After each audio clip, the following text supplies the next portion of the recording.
చిత్తూరు జిల్లా రాజకీయాల్లో ప్రభుత్వ విప్ జీడీ నెల్లూరు ఎమ్మెల్యే థామస్ చేసిన వ్యాఖ్యలు పెను సంచలనం సృష్టిస్తున్నాయి. ఎన్నికల సమయంలో చదువుకున్న ఆర్థికంగా బలంగా ఉన్న దళితులు కావాలని అధికారంలోకి వచ్చాక వారిని తొక్కేయడం ఎంతవరకు సమంజసమని ఎమ్మెల్యే నిలదీశారు. ముఖ్యంగా ఎమ్మెల్యేల ర్యాంకింగ్ కోసం లక్షలాది రూపాయలు డిమాండ్ చేస్తున్నారంటూ ఆయన చేసిన ఆరోపణలు చర్చనీయాంశంగా మారాయి. ఎస్సీ నియోజకవర్గాల్లోనే ఇలాంటి వివక్ష ఎందుకు చూపుతున్నారని థామస్ ఆవేదన వ్యక్తం చేశారు. సత్యవేడు ఎమ్మెల్యే ఆదిమూలం వ్యాఖ్యల వెనువెంటనే థామస్ స్పందించడం రాజకీయ వర్గాల్లో కలకలం రేపుతుంది.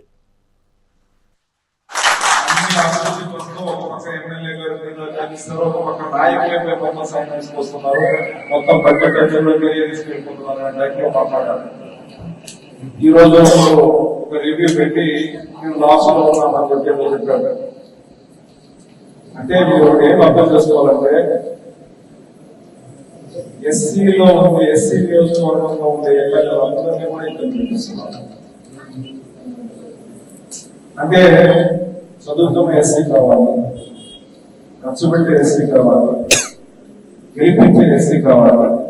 కానీ ఎస్సీకి ఎమ్మెల్యే కొంత అధికారం మాత్రం నువ్వు ఆ ఎస్సీ ఎమ్మెల్యేని తొక్కే ఏం న్యాయం? ఇది కరెక్టా? అయితే నేను ఒకే అడుగుతున్నా, ఎస్సీ ఎమ్మెల్యే అందరినీ కూడా ఏం చేస్తున్నారు, అక్కడక్కడ కూడా ఇబ్బంది పెట్టిస్తున్నారు. మంచిదో చెడ్డదో ఇప్పుడు అక్కడ టార్గెట్ చేస్తున్నాం, ప్రత్యేకంగా ఎస్సీని టార్గెట్ చేస్తున్నాం. ఇది కరెక్ట్ కాదని కూడా పక్షపాతం లేకుండా మంచిగా అదేంటంటే వేరే క్యాస్ట్ ఎవరు తప్పు లేదా, ఓన్లీ ఎస్సీ ఎమ్మెల్యే తప్పు చేస్తారా?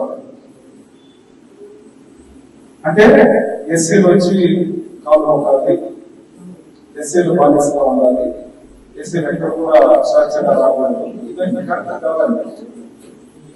అది మీరు మధ్యలో ఉండే వాళ్ళు కూడా చేయాలి. అంటే ర్యాంకింగ్ నుంచి 3 లోక్సభ 5 లక్షలు మాకు 5 లక్షలు ర్యాంకింగ్ తెచ్చుకోవడం